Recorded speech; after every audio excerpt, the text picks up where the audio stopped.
In 2008, the ongoing Writers Guild of America strike, paired with the financial crisis on Wall Street, caused chaos in the film industry and beyond. Heath Ledger's performance in The Dark Knight made critics reconsider superhero films, but it was Iron Man that launched a cinematic universe that would continue for years to come. It's a little bit of innovation and kind of a different take on the same old deal, you know? Women directors wowed audiences with high-profile hits like The Hurt Locker and Twilight. Mamma Mia and Slumdog Millionaire filled the box office with music, while comedies like Step Brothers and The House Bunny hit viewers in the funny bone. While 2008 was defined a lot by the massive recession that hit, Hollywood didn't really feel it because they were operating on previous year's films. In fact, every single studio made over $1 billion that year. It was sort of record-breaking, and you had that kind of too big to fail vibe throughout Hollywood. Well, I'll tell you, when I was 19 years old, The Dark Knight was one of the coolest movies I'd ever seen. Can you imagine, like, a Batman movie that was like Heat? The bank heist scene that opens The Dark Knight is expertly directed. It's all made using practical effects. This was a real turning point in comic book cinema. When Christopher Nolan got his Batman series, The Dark Knight, he shed the holders of the superhero genre that we had seen in Batman Begins. Gone was kind of the traditional kind of gothic look of Batman, and he really embraced a realistic, gritty crime feel.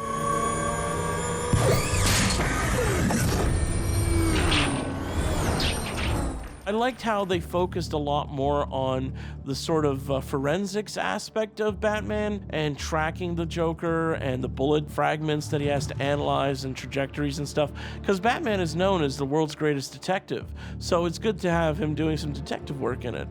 The Dark Knight was this really interesting moment where all of a sudden the comic book movie was explicitly going to take on politics, right? Because right now you have this post 9/11 allegory in a blockbuster summer movie. Batman is basically the Patriot Act in action. The Joker is a terrorist who's holding people hostage, who's terrorizing the city, doesn't necessarily have a game plan to what he's doing.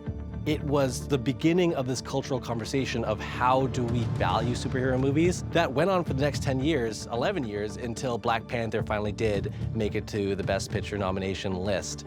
Of course, the big thing about The Dark Knight is Heath Ledger's performance. You can't get away from how carnal and explosive that performance is. Good evening, ladies and gentlemen. We are tonight's entertainment. Joker's a wonderful character. He's such an anarchist in many ways, but Heath Ledger kind of makes that quiet. He creates something that is, I think, more chilling because it feels a lot more real. Like it could be the guy next door who you don't see. Not only is his performance incredible, but it comes at this time where he died shortly after, and you get that legend of the moody artist that gave himself fully over to something that destroyed him. I think The Dark Knight's place in history is kind of assured because already people forget which quotes are from this movie. Some men just want to watch the world burn. You either die a hero or live long enough to see yourself become a villain. You know them because of The Dark Knight. May 2008, the world changed. Cinema changed forever. Robert Downey Jr. as Iron Man. Whoa. The beginning of the Marvel Cinematic Universe. The wish I'm making of, boy, I would love more comic book movies, the monkey paw curl. Oh no! Yes. A lot of people hate the Marvelization of film. A lot of people will say that it took away something from the art of what we watch. I just think it did something new. In 2008, if you're a comic book fan and you're in the middle of Iron Man and you see Captain America's shield, you put your elbow into your buddy, you say, hey, they're gonna do this. Like, are they doing what I think they're doing? It's very easy to weave your stories together when it's printed words and images on a page. When these are multi-million-dollar movies, the kind of scale and the kind of production that the MCU would grow into was really game-changing and incredibly exciting. Part of what Iron Man really develops to is kind of this Marvel house style. On set, actors were allowed to kind of riff and improvise. You feel a very loose dialogue. You feel that it's very silly. They're having a lot of fun, and that's a real contrast to something like The Dark Knight. What Put do that you want on me the to do? table over there. That is irrelevant. Oh my God. I just want you to reach in, and you're just going to gently lift the wire out. Is it safe? Yeah, it should be fine. It's like operation. You just don't let it touch the socket wall, or it What's goes beep. What do you mean operation? It's just a game. Never mind. What's wild about Iron Man is that they made a deal that if Iron Man wasn't successful, the bank was going to take the rights to all of those characters, Captain America, Iron Man. And well, it was a success, so that didn't happen. They bet it all on an actor who, until just recently, had been Hollywood's most famous recovering drug addict. There's no greater redemption story than the story of Robert Downey Jr. He finally comes back from jail, he's sober, and then having an opportunity to be Tony Stark. I think Jon Favreau built around Robert Downey Jr.'s own rehabilitation arc. And so the whole Marvel universe is built on that persona, the fact that this guy can go from rapscallion to hero, from someone who you wouldn't bring home to meet your parents, to the king of the universe, essentially. This is a movie that Jon Favreau was deeply afraid of directing, and I think it's that fear in him that kept him from going too far down the path in the Michael Bay-esque blow-em-up sort of style of movies. The fact that he did comedy so well prior to this film, I think is at the heart of why we all loved it. It is a great comic book adaptation, but it's also incredibly funny. There are few big feature films as overwhelming as Speed Racer. And I think that there was this kind of side stream of films that tried to capture a different side of cartoons and comic books. You saw stuff like Speed Racer, Scott Pilgrim, that really fell by the wayside because audiences just were not ready for them. 2008 gives us Lana and Lily Wachowski's Speed Racer. It is a true psychedelic fever dream of a movie. It's an adaptation of the 60s anime cartoon, and its central protagonist is a young racer who is an artist on the track being co-opted by these capitalist forces that want to exploit his talent, basically to sell advertising and to sell cars. These cars have like weapons and they can leap and fly. If you thought the physics in the Fast and the Furious movies were crazy, you need to go back and watch Speed Racer because you will not believe what you see. Part of it is not just the racing and not just the amazing cars and all of their gizmos, but also the storytelling, the cross-cutting, the transitions, the announcers sliding across the screen. It all comes together in this amazing package. Now, the Wachowskis were coming off of their Matrix trilogy, and they really wanted to do something different. The Matrix trilogy, although visually stunning, is very dark. So how do you completely flip that on its head? You make it the most hyper-fast, candy-coated digital world you can possibly imagine, which is what they do with Speed Racer. I also think this movie really nails the tone. Everybody seems to understand the world they are in. And they know that because everything else is so outsized, that all these backgrounds, all the races, everything else is so big, they are able to strike the exact tone to ground this film so that it doesn't completely fall off the rails into pure camp. John Goodman, he is so perfectly cast, and this is like a thespian. He's appeared in Coen Brothers movies, and yet he's so good as this cartoon father. I think he's having a great time acting in Speed Racer, and I know I'm having a great time watching him. Where's your friend? Her name's Trixie. She's in my class. Hi. Pleasure to meet you, young lady. Hey, Pops. The guy told me to give this to you. Says he was a big fan. Oh, a fan, is it? Well, it's not every day we get people with such good taste around here. Where is he? It's really funny and kind of sad that Speed Racer is a film about triumphing over, capitalism, and it just flopped at the box office. Like, audiences went, oh, this optimistic film about the power of art and doing it with the people that you love? We don't want this. It is a green screen movie, and I think that was being dismissed back then as an aesthetic that people didn't love. But when you look at a movie like Barbie, Barbie looks like what Speed Racer looked like 20 years ago.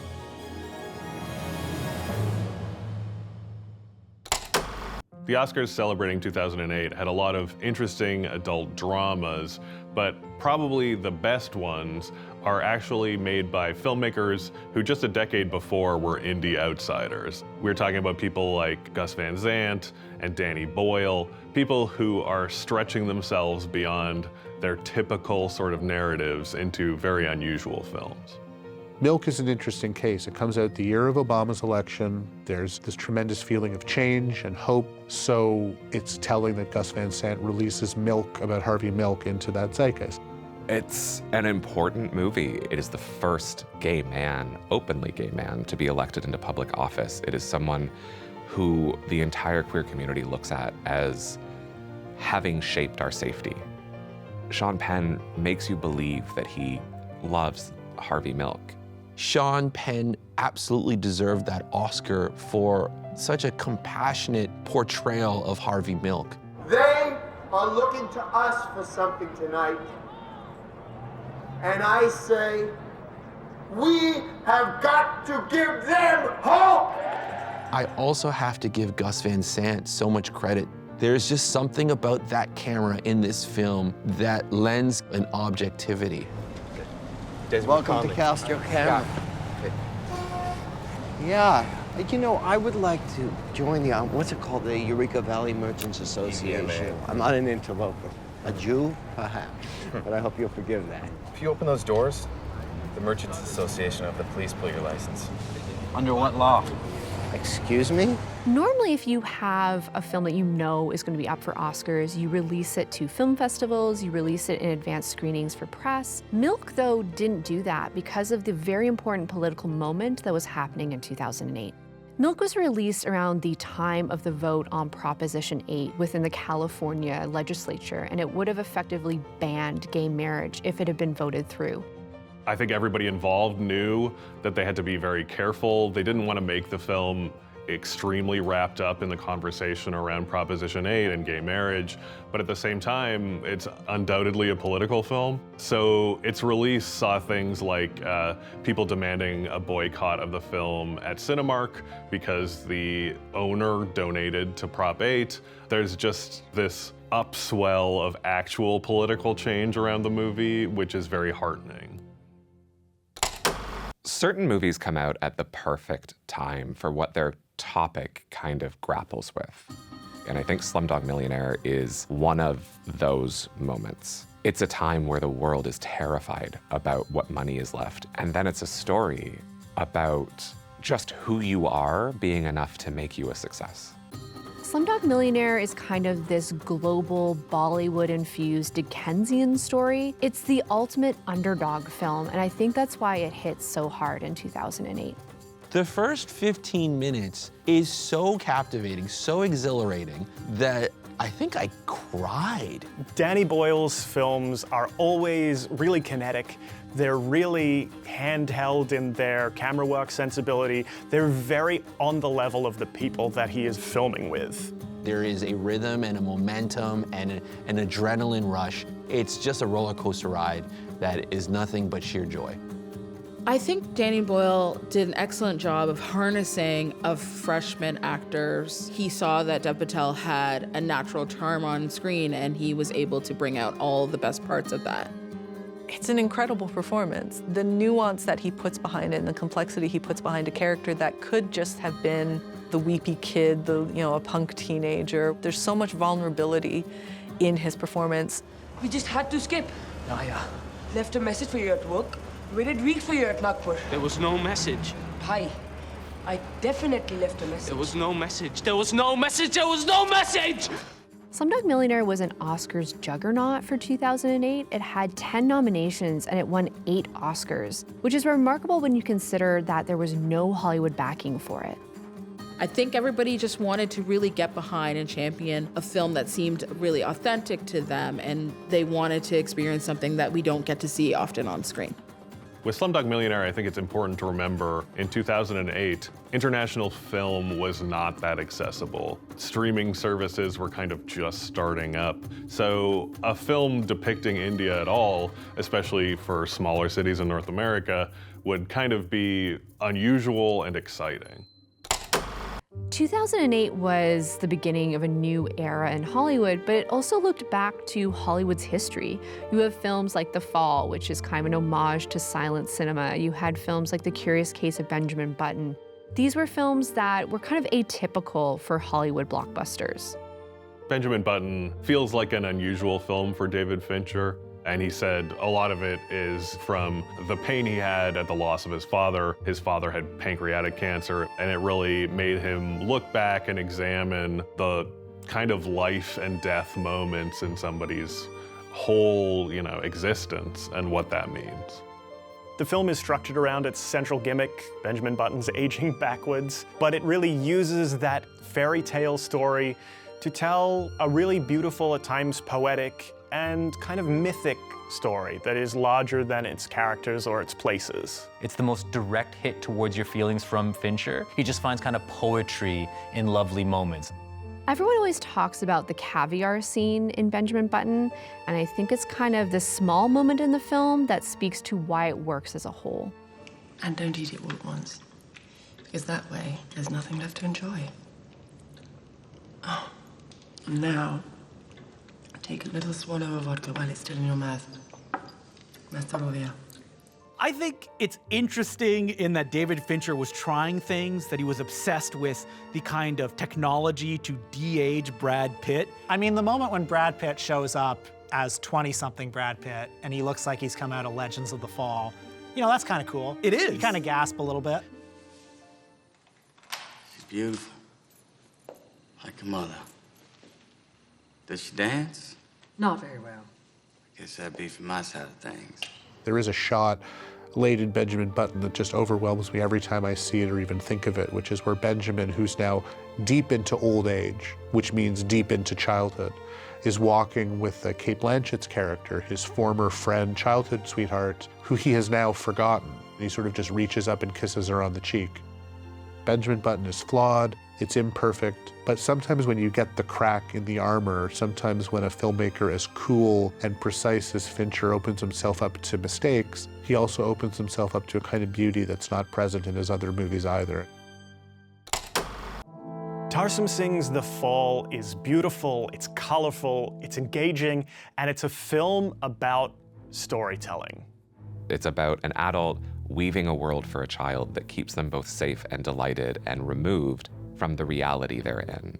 I think what The Fall does really well is give the perspective of a child. This little girl is in a hospital. She's overhearing conversations about very adult things, drug addiction, suicide. It's very elliptical. You hear it the same way that you would as a child. Observation. I thought he was getting better. Alexandria, go inside. Go on. All movies with kids hinge on the performance of said child and how moppish they are, how adorable they are. And this is a movie where it really does live or die by the performance of Katinka Untaru. And honestly, she's unbelievable in this. Any of the scenes where they're in the bed together telling the story, the cameras are not actually visible. They are shooting through little holes in all the blankets that are taped up around them. It's as though she doesn't really understand that this is a movie that's happening. There's a spontaneity and an improvisational quality to it that I think Lee Pace also plays very well off of. I feel like in many ways you're capturing this relationship actually forming in real time. Why did Alexander didn't go from that middle of the buildings, on his horse? Well, first of all, he didn't have a horse because his horse was killed in a battle. According to Tarsem Singh, there is very little CGI in this film. Everything is real. This film feels like a veritable tour of the wonders of the world. It is so stunning in how it uses geographical locations, and it's a real feat, the fact that this isn't heavily using CGI. It adds to this sense of groundedness to this fairy tale world that really make everything so much more magical. It's very funny to hear the behind-the-scenes stuff. They were constantly being thrown out of locations. Some of these shots, they had 15 minutes at 4 a.m. Sometimes there was no sound because it was just the middle of a festival. It had to be shot in this unique way because Tarsem Singh had approached a lot of people with this script, but essentially said, the child will improvise all of her dialogue, and nobody wanted to fund that. This is a movie he just kind of had to make, even if it was just from his own money. At the end of The Fall, you see all the characters kind of gather around and watch the piece of art that Lee Pace's character was making before he injured himself. And it's a silent movie. That moment really makes you think as an audience member, what have people sacrificed for the art of film? And what did the filmmakers of The Fall have to sacrifice to get their story on screen? I'm gonna be really honest. I really dislike Darren Aronofsky movies, but I love The Wrestler. This movie is so emotional in a way that I don't think a lot of Aronofsky's other movies are.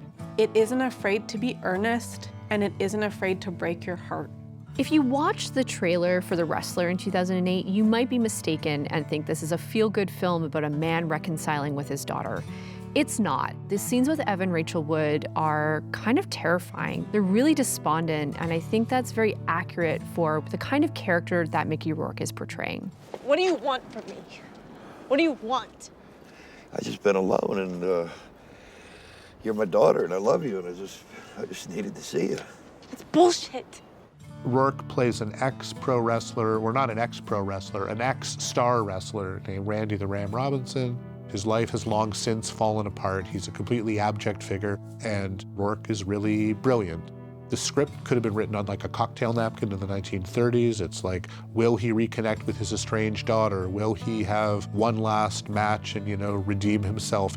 It's cliche after cliche after cliche, but cliches work when there's well-observed details to fill them out. There's a bit where he plays like an old Nintendo cartridge wrestling game of himself with a neighbor kid.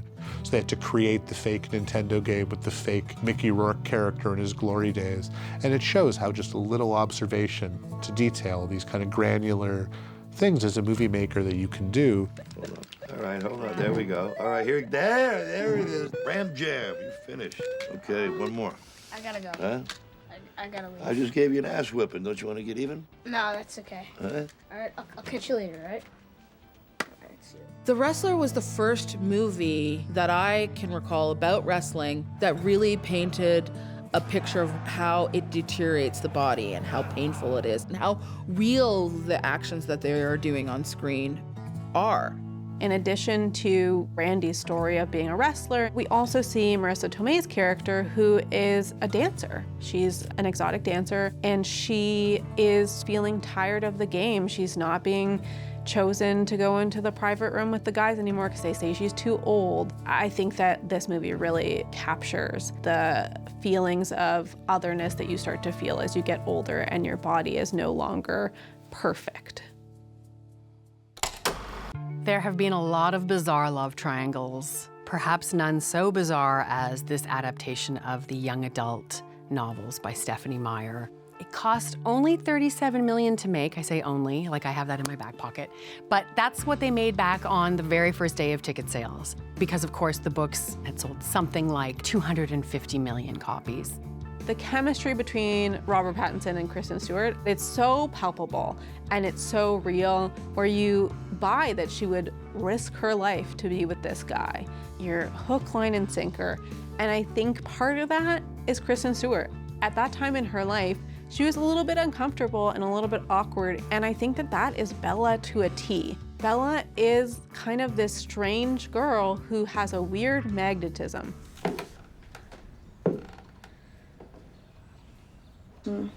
Alice lent me the dress. Cass is... Perfect. She gives a kind of like flat, affected performance, but I think that's an entryway for any viewer who wants to put themselves in her shoes. I've always liked Kristen Stewart, and I've never identified with her character in a movie more than when she's watching vampires play baseball in Twilight, wondering if she's hallucinating. Because that's how I felt too. They have to play baseball in the middle of a rainstorm because they hit the ball so hard that only thunder can mask the sound of it. I just couldn't believe that after 100 years of vampire movies, we finally had vampire baseball with Kristen Stewart looking at these people like she was insane. I think you always have to look to the first director for setting the tone of the series, and I think Catherine Hardwicke really did that here. Catherine Hardwicke was a production designer, so a lot of the choices in Twilight, from the color timing to how the skin sparkles, I think really have her touch. I predict Twilight will become our modern Rocky Horror Picture Show. It's still selling out screenings, and it has this massive cult following that never went away. They just got older. WALL-E is one of Pixar's greatest achievements. It makes you think very deeply about climate change, and it makes you fall in love with a trash can. Really, how can you not look at this little, like, binocular-eyed robot who hums show tunes to put himself to sleep and longs for companionship and not be like, I'll be your friend, little guy? Like, it is just this perfect storm of adorable. Now, the filmmakers looked at a bunch of classic films made by Charlie Chaplin and Buster Keaton and Harold Lloyd in order to understand how films worked in action and how you could have these incredible set pieces and create story and create engagement without having any of the characters talk altogether.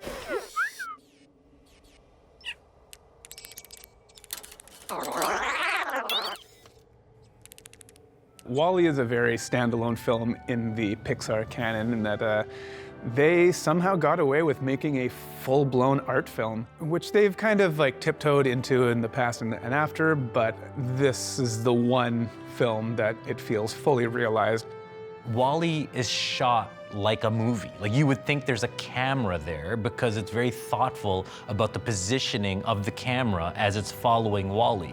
They got the advice of Roger Deakins, the Coen brothers cinematographer, to help them. And it's amazing what that movie does with scale and perspective and shadow. Deakins says it's one of the movies that he's the most proud of, even though he never technically put his eye behind a camera to make it.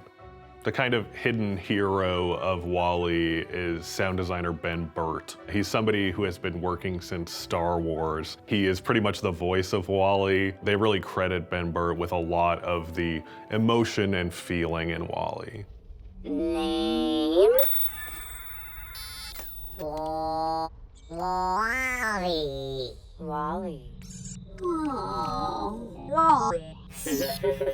As more and more time has gone on, I think about the back half of WALL-E, where he's interacting with the humans on the spaceship who have been coddled and taken care of so much that it's negatively impacting their ability to, like, get up and walk around. There are some pretty serious critiques of consumerism and overall consumption, and to have all of that packaged in this children's film, it felt like something that hadn't been done before.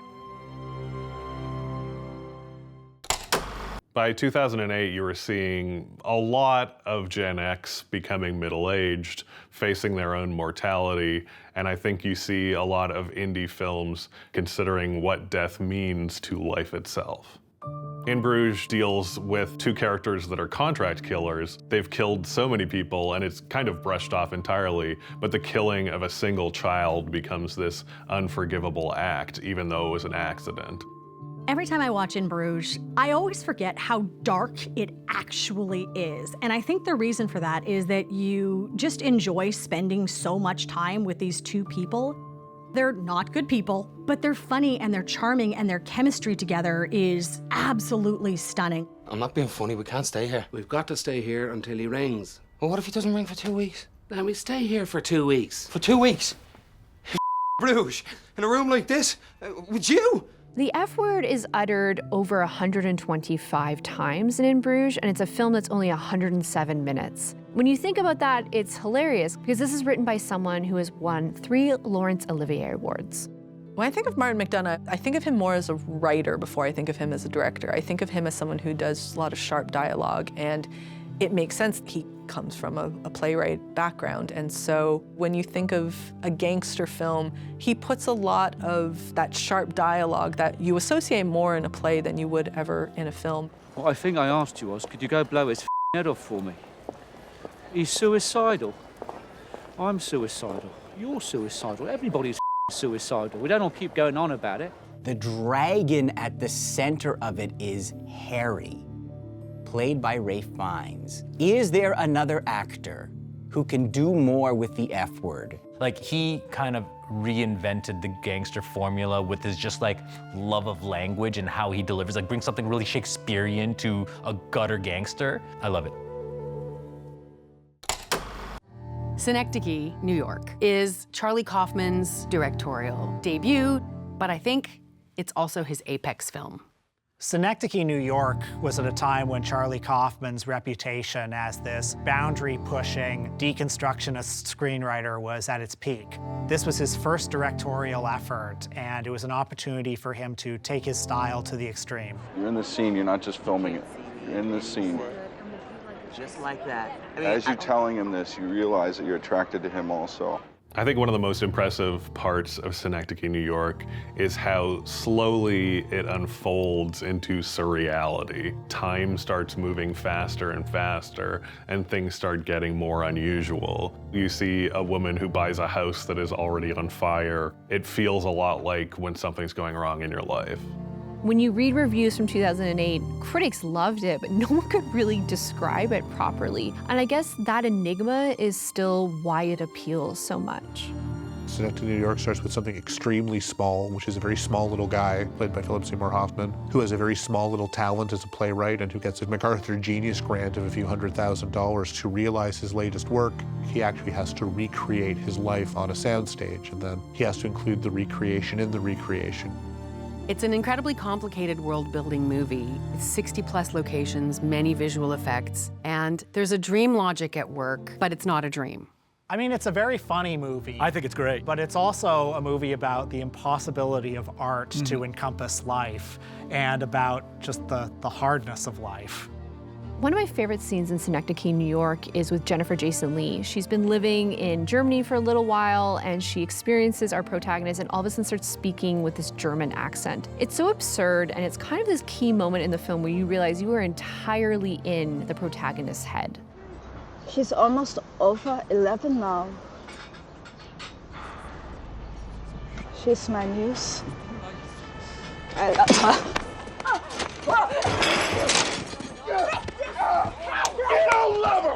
You would think there is such a thing as being way too neurotic, but watching this film, it's so artful, it takes neuroses and makes it performance art.